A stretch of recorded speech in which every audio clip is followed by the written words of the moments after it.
Hello बच्चों, कैसे हो आप सब। तो किसी बच्ची ने मेरे को क्वेश्चन करा है कि मैम स्पेशली वो 22 साल की उम्र में पहली बार अपना नीट एग्ज़ाम देने की कोशिश कर रही है। एंड साथ में उसने ये भी लिखा है कि मैम 4 साल तक तो हमें यही नहीं पता था +2 के बाद कि नीट एग्ज़ाम एवरेज स्टूडेंट्स भी दे सकते हैं। उसको बच्चे को लगता था कि सब बोलते हैं कि सिर्फ टॉपर्स का ही क्लियर होता है, तो ऐसा बिल्कुल नहीं है कि टॉपर्स ही नीट एग्ज़ाम क्लियर करते हैं। एवरेज स्टूडेंट्स अगर आप चाहो तो आप भी क्लियर कर सकते हो, बट एक बात को हमेशा ध्यान में रखना कि मेहनत बहुत मांगता है एग्जाम। ठीक है, आपको खुद भी पता होना चाहिए कि आप कहाँ पे स्टैंड कर रहे हो। सबसे पहले तो अपनी कमियां देखो। अगर आपके 50-60% मार्क्स आ रहे हैं और अगर साइंस सब्जेक्ट्स में आपके 50 या 60 नंबर ही आ रहे हैं टोटल, तो आप देखो फिर तो कहीं ना कहीं बेस कमजोर रह गया ना। तो सबसे पहले तो +1 +2 का बेस स्ट्रॉन्ग करना पड़ेगा। तो क्योंकि जब तक नींव आपकी स्ट्रांग नहीं होगी, बिल्डिंग कैसे खड़ी कर दोगे उस पे।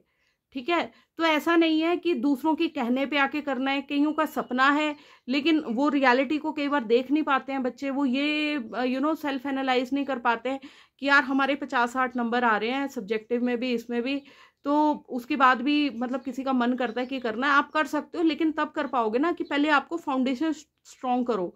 ये नहीं है कि एकदम से फिर एमसीक्यूज को जंप करके आप कर जाओगे सब कुछ। बेटा पहले आपको थ्योरी पार्ट आना चाहिए। जो चैप्टर्स पढ़ रहे हो जब भी उसको पढ़ना, उसमें से ये देखो कि ऑब्जेक्टिव क्वेश्चंस क्या क्या बन सकते हैं।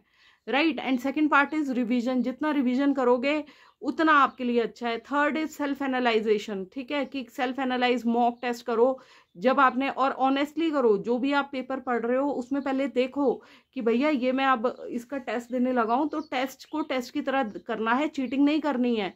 अगर आप टेस्ट में फिर से आपके 100 में से 30 नंबर आ रहे हैं बेटा, तो कहीं ना कहीं दिक्कत है। आपको फाउंडेशन स्ट्रॉन्ग करना पड़ेगा। तो जब तक वो स्ट्रॉन्ग नहीं होगा फिर बिल्डिंग नहीं खड़ी होगी। ठीक है, तो बेसिक जो मैं कह रही हूँ आपको, एवरीबडी कैन अपियर और एवरीबडी कैन क्लियर। ऐसी कोई बड़ी बात नहीं है, बट ये एग्जाम बहुत मेहनत मांगता है। आपको कोर कंसेप्ट से अपना करना पड़ेगा। अगर आप मेहनत करने के लिए तैयार हो तो आप डॉक्टर भी बन सकते हो, कोई वो नहीं है। और फेलियर्स भी आते हैं इस एग्जाम में, बिकॉज कंपटीशन का लेवल बहुत ज्यादा हो गया है।